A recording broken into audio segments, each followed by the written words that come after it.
Sorry, welcome back to me, welcome back to Thailand, True Blue Tight here in Thailand. I hope you're doing well. It is Saturday here in Thailand, excuse me. And for instance, I'm getting old. Can't stand getting old, you know. You get hairs where you don't want hairs, and you get hairs in your ears and your hairs in your you just can't stand them. And I can they just grow and it's so irritating. Sorry about that, guy. Anyway, so I hope you're doing well. It's Saturday, it's game day here in Thailand, and Saturday morning, 6 o'clock in the UK, I presume, by now.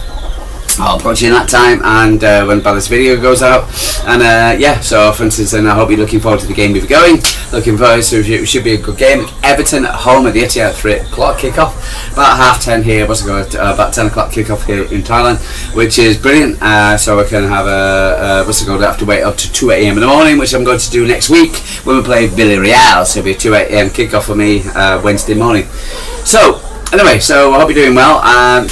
So talk about our football club.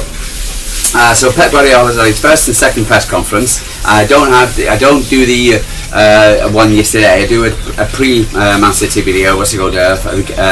Prior to prep, and I do the one. Maybe I know. I wish if it was gone Sunday, it would be better. But because of this stupid embargo, for instance, I don't want to come out and say this is what Pep said, and then do another video and say, well, he said this as well. I'd rather have one video where I can put them both together, and so it has a bit more, better for me.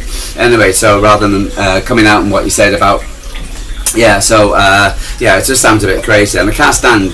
The press conferences, I don't mind them at all. It's nice to get an insight of actually because we sit there and crave who's back, who's not, who's injured, who's not, who's this. But I wish the journalists, I beg and pray the journalists ask decent questions.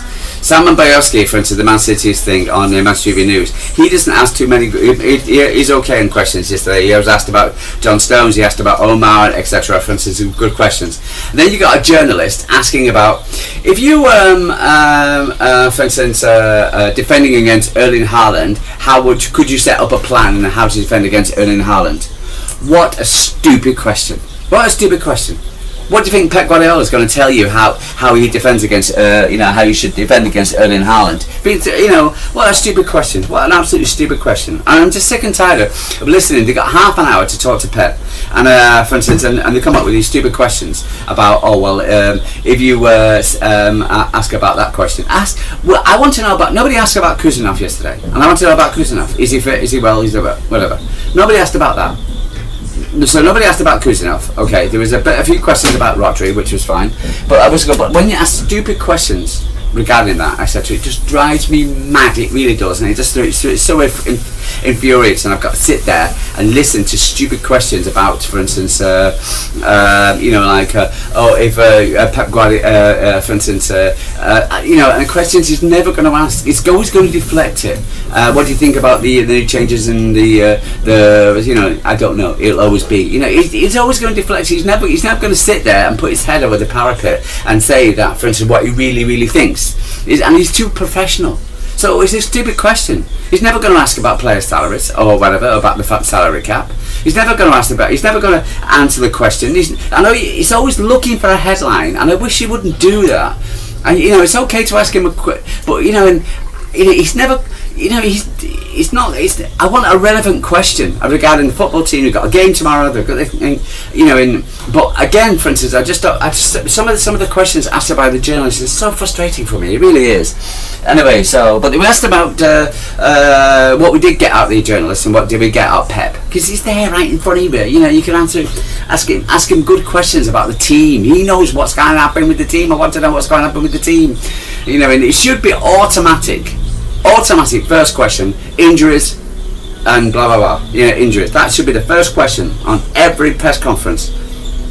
Anyway, so he was asked about around about injuries about the 3 of the 4 players. The first one was Rodri, which we all knew that was going to be the first question.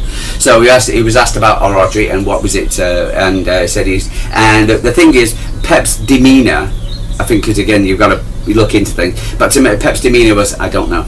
I think that was the thing. That was the biggest worry for me. I think it was the word that he said, "I don't know," and I think that bothered me a lot. but he also went. Then he kind of like jumped back and he said, and then he started like talking, we don't know if it's going to be Villarreal. It could be Aston Villa. We don't know, for instance, when's he next going to play. So that was a concern. But then he kind of like said, oh well, he's getting better, blah blah blah blah blah. So, it was the way his demeanour, for instance, originally when he asked the question, and say he doesn't know, he really doesn't know. So, and I think he genuinely doesn't. And so even though, for instance, we heard from Rodri say himself that it was okay, I think, for instance, in his mindset, I think we should just really, really take it easy with Rodri. I think he will be back. I'm sure he will. A lot of people are planning for his downfall at the moment. But again, for instance, Christ, we've got his Rodri. But I do believe, for instance, he will get back. But we've got to take it slowly. We can't play him 3 games in a row. No chance. And we've got another international snow in 3 weeks' time, etc. Again, so we've got to take his time with him. Anyway, so it was asked about Jack Grealish not playing. Okay, fine. What do you think about the fact Jack Grealish can't play? Well, what's he going to say? I think it is terrible, disgusting, blah blah blah. Whatever. But so anyway, so we kind of deflect that question, which is fine. Asked about nobody asked about Kuznetsov, but he asked about Omar and Kovacic, which was a strange one. Because I know he was asked about as well, and he said they are having the training, but whether they'd be fit for the game, I don't know. On the bench, without a shadow of a doubt. I think, yeah. Anyway, so and then I was asked about, for instance, what else have I asked about? It'll come back to me in a minute. Just Erling Haaland is the internationals and what he's playing for, how well he's doing for Norway. Making him feel better in himself, etc. And he was asked about that, and so for instance, and again, what was Pep going to say? Some good questions, decent questions. So still nobody asked about Kuznetsov, which is a shame, and asked about O'Reilly getting Golden Boy, and for instance, Imabina getting Golden Girl. For instance, just don't let's talk about Emma as well. Anyway, so we're asking about and his so for instance, he's doing well. So, but shame he didn't get any minutes for England. But there you go. But he got the call up, which is great. So overall, for instance, it was quite positive in his mannerisms, etc. And I found in the way he answered the question, looks with a smile on his face, asked about his own personal future, and he's never going to answer the question. I just thought, again, another pointless question. He might have spoken to this journalist and says, about him coming and going. And he's always going to say that. But he's never going to tell you. I think, again, a journalist doing an interview with him, asking about when he's going to leave. Oh, you're the longest serving manager in the Premier League. Well, and what's he going to say? He's always going to say he's going to leave sometime, but he's not going to come out and say when he's going to leave. And you've got to be respectful for that. But again, it's another crazy question. So anyway, let's pop on to the game. So, for instance, so Man City could climb to the top of the league because Arsenal don't play till later. They play Fulham, don't they? That's going to be a tricky one for them. And then the Liverpool play against the Reijnders on Sunday.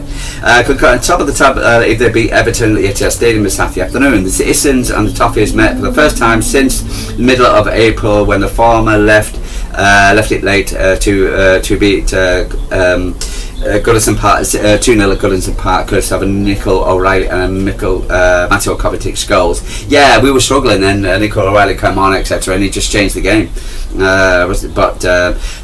Since suffering the right back defeat by Tottenham, back-to-back defeat against Tottenham's Brighton at the end of August, Man City have put together a 7-game unbeaten run in all competitions, winning 5, drawing 2, and extended the October international entered the October international break in high spirits after winning 1-0 at Brentford a fortnight ago. Erling Haaland has surprisingly been the talk of the town with the Citizens. The Norwegian has scored a remarkable 21 goals in 12 appearances. Amazing. Who are we talking about? Harry Kane. Appearances in the club and country so far this season, with September Premier League Player of the Month. Yay! netting nine of those across the 7 top flight outings, making him an early pace setter in the Golden Boot race. Pep Guardiola, who celebrated his 250 league victory in record-breaking time. Yeah, well done, Pep. Are we talking about it? No. Against who did he beat? Ferguson and Wenger. Yeah. Okay. Against Brentford, believes that Man City are getting better and better. Yes, I always believe getting better and better. And all the citizens may be operating at peak performance, not yet. Their stats from 2025 back up his belief that they are making positive steps in the right direction. Indeed, Man City on average more points per game than in the Premier League than any other team in the calendar year, 2.04 to 53 points in 26 games. So there you go, we are improving. While they are also division's top scorers, 55 goals, and also picked up a joint most wins along with champions Liverpool, 16. There you go. Okay, anybody talk about it? No. Am I bothered with that? No. So Citizens will fancy their chances on Saturday as they are unbeaten again in the last 16 meetings, with Everton winning 13 and drawing 3. Since losing 4-0 at Goodison Park, remember it well, in January 2017, the undefeated run represents their 4th longest against a single opponent in division, against after Fulham 20th, West Brom and West Ham both 19.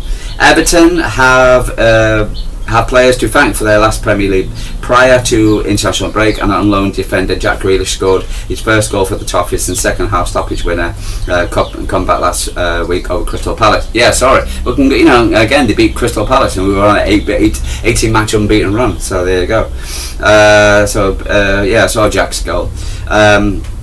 Live. David Moyes was critical of his team poor half performance again before Everton came back from behind after the break courtesy of equaliser off the penalty spot and Grealish's dramatic winner to preserve their unbeaten start of the latter second season at the Hill Dickinson Stadium. Awful name. Ending Palace's 99-game beaten run in the process.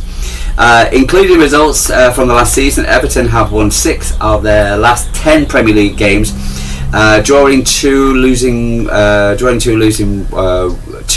and they managed in their previous 27, drawing 3, losing 8, having endured a frustrating spell in and around the relegation zone in recent seasons.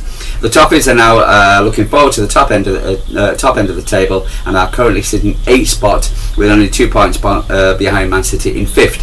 Everton head into Saturday's contest having won 4 of the last 7 away matches, losing 3 after coming out on top in just 3 of their previous 26, drawing 10, losing 13 prior to this run. However, the Toffees are winless in the last 14 top flight visits to the Etihad, drawing 6, losing 8 since the 2-1 victory in December 2010 during Moyes' first spell in charge. Under Moyes, Everton has been remarkably never won at the Premier League away against a team that finished in a previous campaign in the division, the top 3, losing 24 and drawing 12 out of the 12 out of 36 matches. In fact, the Scotsman has prevailed in one of his such match fixtures as manager in the division, beating Arsenal 2-0 during a spell in charge of West Ham in December 2023. So even though, for instance, Moyes is a wily old character, knows a lot of things, etc., it's going to be tough. It's not going to be an easy game at all. I do believe, for instance, the quality of Man City will come out and will win 3-1. I'm expecting that 1, maybe again, for instance, I don't want to but I can't see where the goals are coming from Everton, but we'll see. Man City's Premier League form again. So the last 6, won 3, drawn 1, lost 2.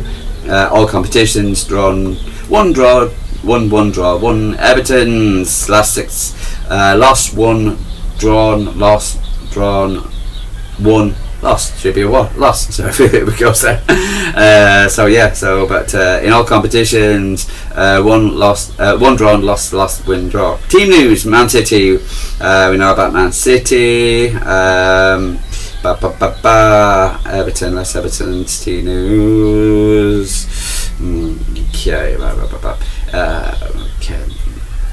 As for Everton, Man City loanee Jack Grealish is ineligible for replace his parent club, and Nathan Patterson subsides an unspecified injury with the club's under-21 early this week, while Michael Caine's rib, Jason Braithwaite hamstring, and Merlin Royan groin will be all assessed ahead of kick-off.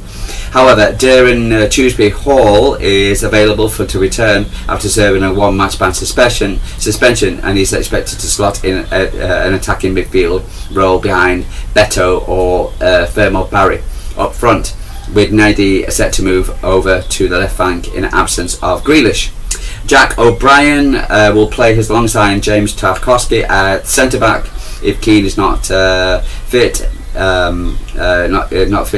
to feature as with the 37-year-old Seamus Coleman possibly starting at right back. 37. Well done, Seamus. Was a go, but my Christ.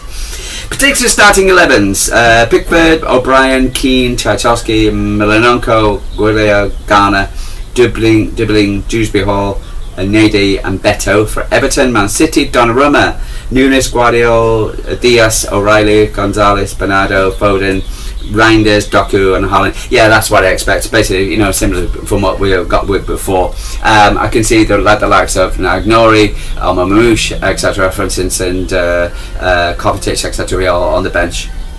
But there you go. Prediction for the game, I'd say they're predicting a 2-0. This website I'm looking at here, facing Man City, is never going to be easy in the absence of Jack Grealish, but too hard for the Toffees. Yeah, I think overall Man City should be winning the game. For instance, no doubts about it. For instance, and about Man City, should be winning the game.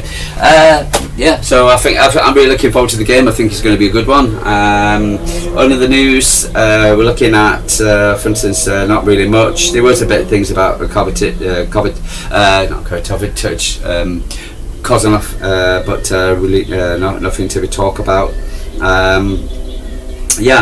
So before I go, and I just want to have a quick chat about this thing in Villa, Aston Villa. As a football fan, I've been to many games, many home and away games. I think, for instance, we've come across fans, good fans, and some not so good fans. I've been going to football games in 1974. That was my first game in 1974. So, for instance, and at that time, to go to football was not great, not really great. What's it called? And there was fights all the time, and in and around the ground. Now you just don't see it. You do see it, and it's there, and you can see it. What's it called? We can get it. Right, so this thing with Maccabi Haifa not being banned from their fans coming to Aston Villa, I think it's disgusting. I think it's got nothing to do with the football. I don't think it's nothing to do about their behaviour. I think it's you're going to get bad and good fans. For instance, in every game, I don't think it's anything to do with football. I think it's just the fact that I think it's just down to race. And that's my feelings about it. I think it really is because they're Jewish, and I don't think the British police have a great way of actually controlling games, especially opposing fans. At City, they all seem to congregate in the in the market square at the bottom of the open market, and then they get basically surrounded by police as they walk up go to the stadium. And then they get surrounded by stewards, and then they get left in the stadium until after everybody's gone, and then they get allowed to go. It's not all the time. I see it times when I'm seeing City and Liverpool fans coming out at the same time. With a few little chats because I've been on the way to Meredith and they've been coming at me, for instance, and a few chants, a few little skirmishes, but nothing special. The police are always in the middle, and everything goes off peacefully. So regardless of these fans or their reputation, I think there's a lot worse fans than Maccabi Haifa, and I think it's got nothing to do with football. I think the fact that one's Jewish and one's Muslim, and it's simple as that, and the Muslim don't want the Jewish going into their area. Now, for instance, you might call me a racist, racist or blah blah blah or whatever. I just think it's nothing to, and it shouldn't. Football should not be this way, you know. And we're allowing this. You know, for instance, it's a wrong precedent to UEFA, FIFA, things like England, for instance, can't be trusted to hold big competitions, World Cups, League Cups, Champions League, because we can't control our crowds. So I think which is totally wrong. And for instance, and I think we need to stop this completely. So I wish the Maccabi Haifa, their team, success, for instance, and I hope the crazy biased MP, for instance, who became an MP because he was Gaza for some strange reason. How the hell you can become an MP because you support Gaza? You know, and you're supposed to be supporting the British people, not the bloody Gazans. Anyway, so and it's all about him hating Jewish people, simple as that. And to anybody saying anything different, I'm sorry. Anyway, guys, I'm going to leave you. True Blue time from Thailand. I hope you have a great day, and if you're going to the game, come on City. I'll be looking forward to it, and I'll talk about the aftermath after the game tomorrow. So, sorry, Cat from Thailand. Take care.